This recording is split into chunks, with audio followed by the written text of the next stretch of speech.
지구상에 아마 제일 추운 곳들이 북극하고 남극 그렇겠죠. 남극에 가면 황제 펭귄이라고 하는 동물들이 산다 그래요. 키가 한 100cm에서 130cm. 그러니까 우리 한 초등학교 고학년이나 중학교 1, 2학년쯤 되는 그런 정도 키겠죠. 또 몸무게도 한 20에서 한 40kg 정도 이렇게 되기 때문에 조금 멀리서 보면 좀 사람이라고 착각할 수 있을 정도로 조금 어린 혹은 체격이 조금 많이 작은 그런 사람 정도로 보인다 그래요. 펭귄 종류 중에서는 가장 크기 때문에 황제 펭귄이라 불려진다라는 설도 있고, 누가 이름을 딱 지었는지 이래서 이렇게 이름 지었다 어디 기록을 좀 해놨으면 명쾌할 텐데 말이죠. 또 이 펭귄이 추운 지방에서 살려다 보니까 몸에 지방질이 꽤 많답니다. 그리고 겉은 털이 있을 것이고 그 털과 지방질 사이에 또 공기층이 있다네요. 그래서 추위를 잘 견딜 수 있는 그런 구조로 되어져 있고, 또 몸이 그렇게 좀 통통하고 뚱뚱하니까 자연스레 또 그래 될 수밖에 없겠습니다만은 발걸음이 이렇게 종종 걸음을 걷게 돼 있는데, 그게 추운 지방에서 자기의 열량을 가장 적게 소비하는 그런 걸음걸이가 돼서 오히려 추운 가운데서도 잘 살아갈 수 있는 그런 체형을 가지고 있다 그럽니다. 복잡하게 생각하지 말고 저하고 비슷하다고 보시면 됩니다. 그런 게 황제 펭귄이죠. 근데 아무리 이런 추운 지방에서 잘 견딜 수 있는 그런 구조를 갖고 있다 하더라도 이쪽이 영하 한 50도 이렇게 내려갈 때가 있다네요. 엄청 춥겠죠? 그런데다가 시속 한 180km 정도 되는 눈보라가 몰아친답니다. 요즘에야 동영상들이 얼마나 많이 나와 있어요. 그래서 실제로 눈보라가 칠 때에 이 펭귄들이 그 눈보라를 고스란히 얻어맞으면서 서 있는 그런 모습들이 녹화된 것들이 동영상들이 올라와 있는데, 정말 머리끝부터 온 몸이 그냥 눈으로 다 뒤덮이고 있는데도 어디 갈 데도 없잖아요. 집을 지을 어떤 피할 나무 숲이나 그런 것도 없고, 집 지어 놓은 것도 없고, 또 더군다나 이 펭귄은 암컷이 알을 하나씩만 낳는다네요. 아마 다른 또 펭귄 종류는 2개씩 낳기도 하는데, 아마 살아가야 되는 그 삶의 환경이 워낙 그렇기 때문에 본능적으로 하나만 낳는가 봐요. 그러면 이 수컷이 2발 위에다가 그 알을 올려놓고 그 발 잔등으로 일종의 체온 유지를 해주는 거죠. 그래서 그 알이 부화될 때까지 그 수컷의 지방질이 한 80%가 소진될 때까지 버텨가면서 그 새끼가 알 속에서 깨어나기를 기다린다 그럽니다. 근데 더 충격적인 것은 이 펭귄들이 그런 추운 날씨가 되게 되면 거대한 원을 이루게 된대요. 그러면 얼마 전에 작년 10월이었습니까? 우리 서울 이태원에서 아주 비극적인 일이 일어났습니다만, 거의 그럴 정도로 펭귄들이 서로 따닥따닥 붙어 있게 되는 거죠. 그렇게 되면 안쪽은 굉장히 따뜻해진다 그러네요. 그러니까 그렇게 해서 그 추위를 견뎌낸답니다. 그러고서 끝나는 게 아니라 제일 안에 있는 녀석은 좀 덥겠죠? 그러면 한 1분에 10cm. 10cm면 한 이 정도 되는 거 아니에요. 요거를 1분 동안 움직인대요. 그래서 아주 그 카메라로 계속해서 찍어 놓으니까 조금 빠른 속도로 돌리니까 우리 사람들이 보기에 편하도록 움직이고 있구나. 요게 느껴지더라고요. 그래서 바깥쪽에 있는 펭귄은 조금씩 안쪽으로 들어가고, 또 안쪽에 있는 펭귄들은 바깥쪽으로 나오면서 서로 교대를 해준답니다. 누가 진두지휘하는 것도 아닌데 아마 스스로 살아남아야 된다는 본능이 그렇게 만들었는지 그렇게 서로 붙어서 체온을 상승시켜주고 또 바깥쪽에서 추위에 떨면서 안에 있는 펭귄들을 돕고 섬겨주고 했던 그 펭귄들이 얼어 죽지 않도록 서로 또 교대를 해주는 이제 그런 일들이 벌어지고 있다 그래요. 그래서 사람들이 그것을 볼 때 그 현상을 허들링이라고 이름을 지었다 그러네요.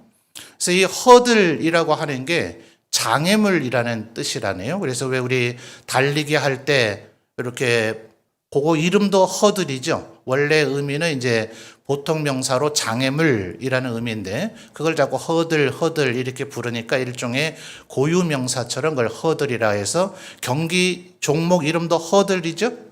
제가 그렇게 알고 있는데요. 그래서 그것을 뛰어넘는 장애를 극복하는 행동, 요거를 허들링. 그래서 이 펭귄들이 이렇게 하는 것도 허들링 동작이다. 이렇게 말한다 그래요. 그런데 올해 2023년 1월 말경에 이제 뉴스 동영상을 제가 1월에 바로 본 건 아니고요. 조금 지나고 나서 이제 우연히 보게 돼서 그때부터 이제 오늘 될 때까지 관련 자료도 좀 정리하고 제 마음속으로 또 묵상도 하고 그랬는데 뉴스 보도에 이런 게 나왔어요. 일본이 이제 거대한 4개의 섬으로 이루어져 있지 않습니까? 가장 덩치가 큰 섬이 아마 뭐 혼슈 이렇게 부르나요? 그 밑쪽에 아마 시코쿠라고 부르는가요? 하여튼 제일 남쪽에 거대한 일본 섬 말고 그 밑에 이제 2개 있는 섬이 있는데 그 동쪽에 있는 게 시코쿠 섬인데 그 시코쿠 섬과 혼슈 사이에 쇼도 섬이라고 하는 아주 작은 섬이 있답니다. 뭐 우리나라에 뭐라 해야 될까요? 우도, 사량도 이런 것 좀 될 것 같아요. 남해 바다에 있는 작은 섬들. 거기에 이제 원숭이들이 그렇게 많이 산답니다. 근데 이게 남쪽이니까 굉장히 따뜻한 기후일 거 아니에요? 그래서 약간 다르긴 하지만 거의 지중해성 기후와 같다. 지중해성 기후는 이제 겨울이 약간 이제 습기가 조금 있지만 여름엔 건조하고 겨울이 약간 습기가 있는 그래서 과일 농사가 잘 되는 그래서 여기도 올리브 농사가 잘 되는 그런 섬이랍니다. 그러니까 대체적으로 좀 따뜻한 지역이니까 이 원숭이들이 그런 습성이 생겨 있을 리가 없잖아요. 그렇죠? 잘 모르시나요? 원숭이는 그렇답니다. 그런데 올 1월에 이쪽 섬도 우리나라도 굉장히 한파가 왔는데 이쪽에도 한파가 왔을 때 이 원숭이들이 마치 남극에 있는 그 황제 펭귄과 똑같은 행동을 하더라는 거예요. 그러니까 이제 펭귄들은 원래부터 남극에서 살고 있으니까 해마다 그 추위를 겪어내야 되니까 언제부터 시작했는지는 모르지만 추위가 온다 싶으면 그네들 스스로 이렇게 해야 우리가 살더라. 이래서 어느 본능적인 그런 행동을 하지 않았겠어요? 그런데 이 일본에 있는 일본 원숭이들은 그런 추운 환경 속에서 살았던 것이 아니기 때문에 제각각 그냥 자기 혼자 알아서 살았어도 될 것인데 정작 좀 추위가 닥치자 그 원숭이들도 펭귄과 똑같은 그런 현상을 하더라. 그래서 일본 현지인들이나 여러 동물학자들이 조금 놀라 했다는 거예요. 어떻게 이 원숭이들에게서도 똑같은 허들링 현상이 일어나느냐 하는 거죠. 그래서 저는 이 펭귄과 이 원숭이의 이 모습을 보면서 정말 이게 바로 우리 예수 믿는 사람들이 살아가는 모습이어야 되지 않을까. 어쩌면 지금 26절 우리가 말씀을 읽었습니다만 만일 한 지체가 고통을 받으면 모든 지체가 함께 고통을 받고 또 한 지체가 영광을 얻으면 모든 지체가 함께 즐거워하는 것 이것이 그리스도의 몸된 교회가 살아가는 방식이다 하는 거죠. 결국은 내가 추위에 있을지라도 다른 사람을 위해서 내가 섬기고 희생하고 그 펭귄이 이제 체온을 유지하고 살아남을 수 있도록 도와주면 언젠가는 그 도움이 또 나에게로 되돌아와서 나를 살리는 그런 길이 되는 거죠. 전혀 습관이 되어 있지 않고 습성이 되어 있지 않은 그런 원숭이들도 갑자기 추위가 닥치자 똑같은 패턴의 행동을 하더라 하는 거예요. 그래서 교회의 역사를 보면 하나님의 백성들이 서로 사랑하지 않고 서로 위하지 않는 그런 일들이 있을 때 하나님께서는 오히려 교회 공동체 전체에 일종의 시련과 위기 같은 것을 종종 주셔서 모든 교회가 모든 시대마다 모든 나라마다 그렇게 반응한 것은 아닙니다만 그런 공동의 시련이 닥칠 때 서로를 더 위하는 본능들이 우리 사람들에게서도 발동이 되더라는 겁니다. 근데 이게 본능으로 돼서는 안 되겠죠. 본능으로 처음 시작은 할 수 있겠지만 이것이 이제 하나님의 말씀으로 우리에게서 의도되고 계획된 그런 행동으로 더 성숙된 자리로 나아가야 되지 않을까 하는 것입니다. 아마 우리 밴드에 다 공개가 되어 있어서 대부분의 성도님들이 보고 듣고 또 알고 계시기 때문에 조금 얘기를 해도 큰 무리는 안 되리라 생각이 듭니다. 지난 주일 그 직전부터 우리 안수 집사님 한 분이 조금 건강에 심각한 이상 증세가 있어서 이번 주간을 꽤나 힘든 그런 시간 가운데 보내고 있습니다.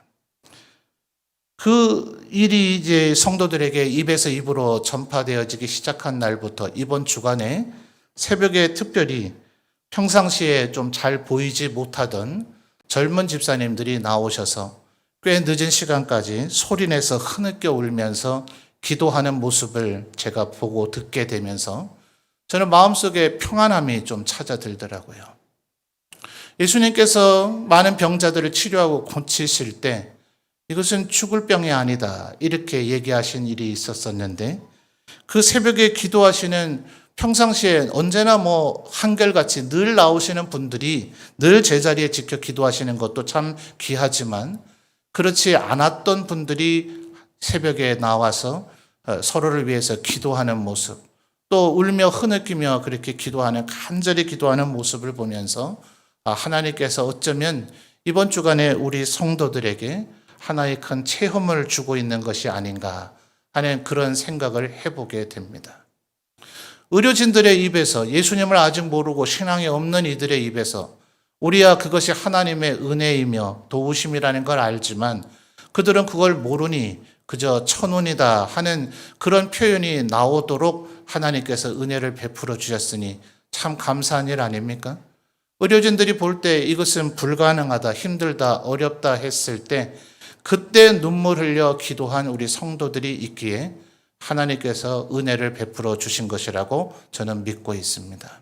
아마 우리 성도들에게는 살아온 생애 가운데 이번 한 주간 뿐이겠습니까? 어쩌면 우리는 이미 허들링을 하며 살아오고 있었던 거죠.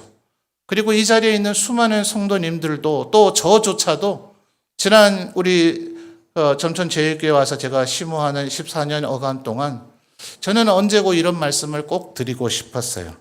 제가 성도님들께 과연 한 게 뭔가?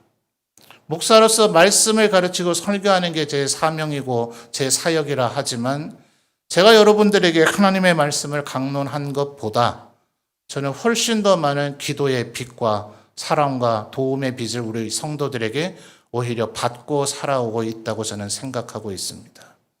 참 체면이 말이 아니죠.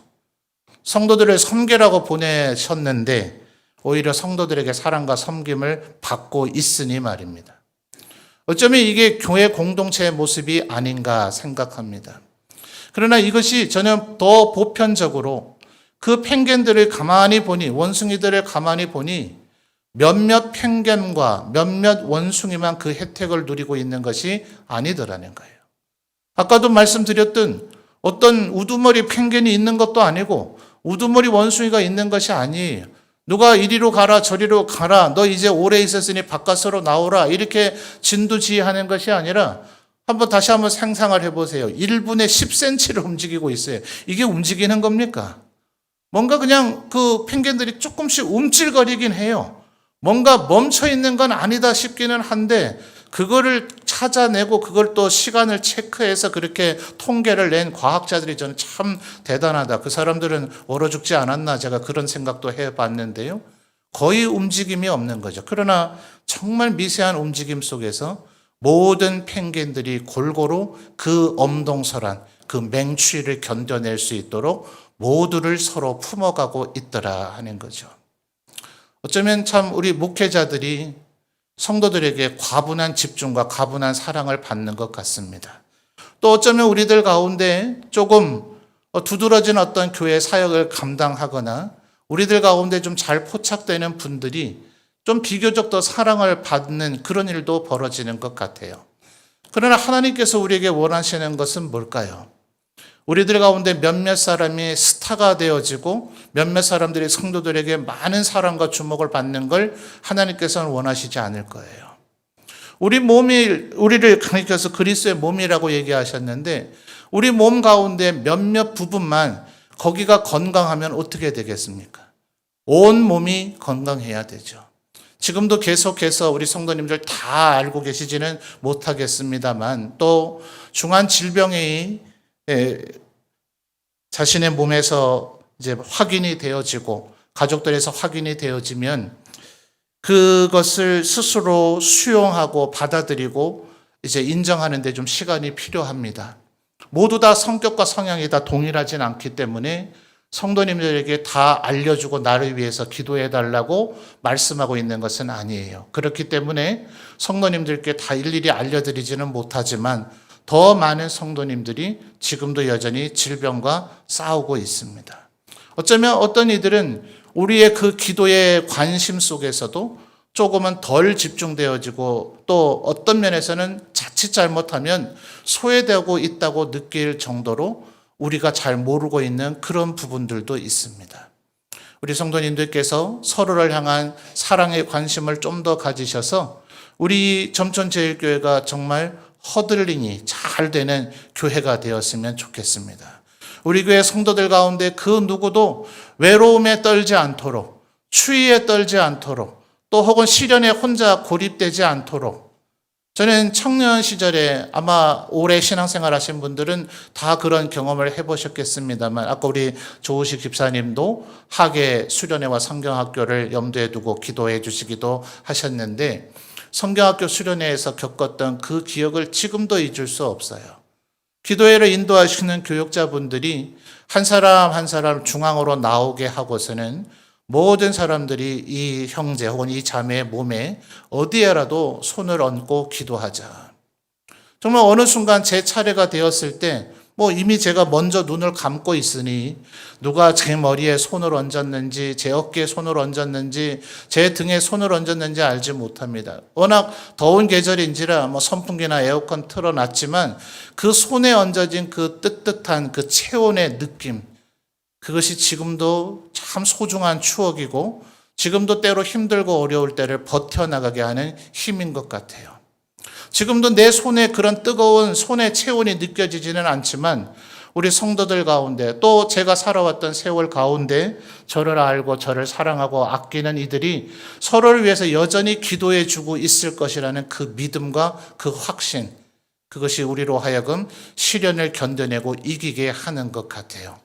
여러분 서로에게 좀 표현을 더 적극적으로 하시면 얼마나 좋겠습니까? 문자를 보내시고 또 카톡을 보내셔서 기도하고 있습니다. 힘내세요.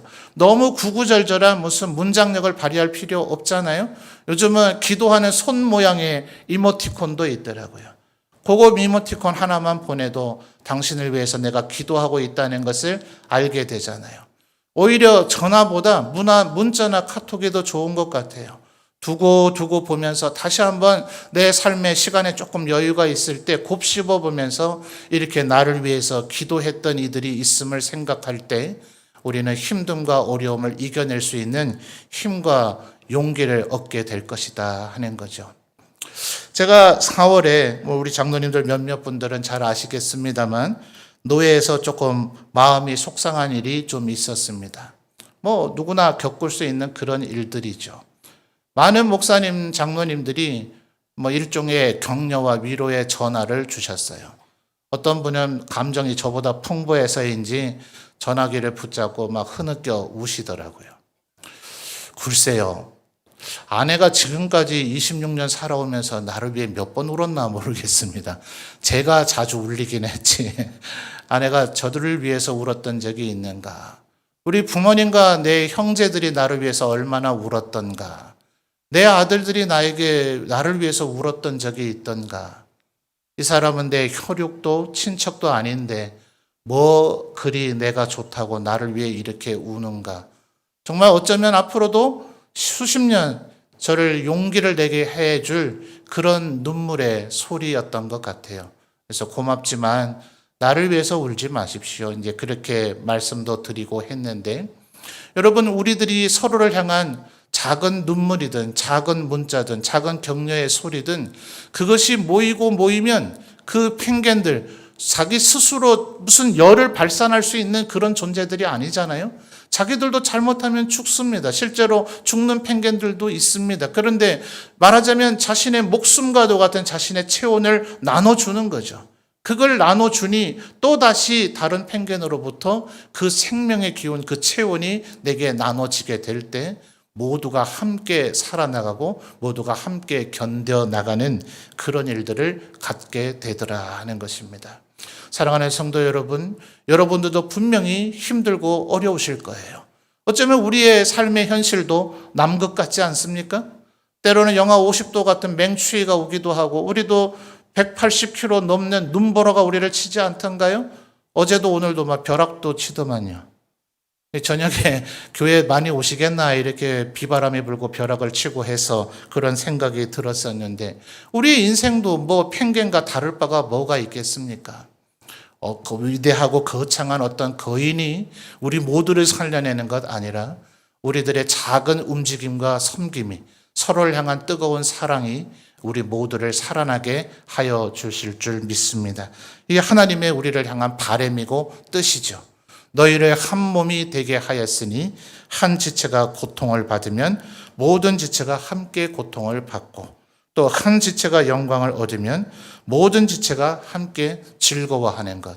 이것이 하나님의 뜻이다 하는 거예요.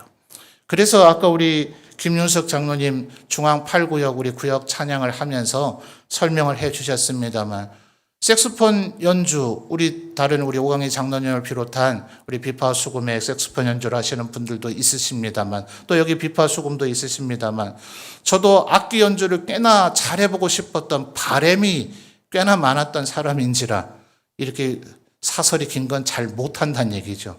악기 연주가 얼마나 쉽지 않다는 걸 저도 조금은 알거든요. 그런데 한 번 그걸 준비하기까지 얼마나 시간과 노력이 좀 많이 들겠어요. 하나님을 향한 찬양을 올려드리고 싶은 마음. 오늘 우리 최희영 집사님의 연주를 조금 시간이 한테 못 늦었지만 오히려 분리해서 독주로 듣는 것이 또 다른 은혜와 감동이 되어질 줄 믿습니다. 아멘이죠? 아멘이시죠? 예, 우리 최희영 집사님을 또 사랑하고 격려하는 마음으로 하나님 앞에 영광 돌리는 마음으로 또 찬양의 연주를 함께 들으면서 이것이 오늘의 설교와 너무나 적합하지 않습니까? 설교는 이렇게 해놓고 준비한 색소폰 연주를 듣지 않고 지나가 버린다면 제가 그냥 입에 발린 설교를 한 것 같아서 집에 들어가서 잠이 안 올 것 같아서 그래서 설교 전에 그 말씀을 드렸습니다. 집사님 준비하셔서 이제 기도하고 설교를 마무리할 터이니 연주로 하나님 앞에 영광 돌리고 또 이 말씀을 오늘 들은 말씀들을 생각하면서 우리는 서로를 어떻게 더 위하며 또 서로를 격려하며 살 것인가 마음에 묵상하고 다짐해 보시는 우리 성도님들 다 되시기를 바랍니다.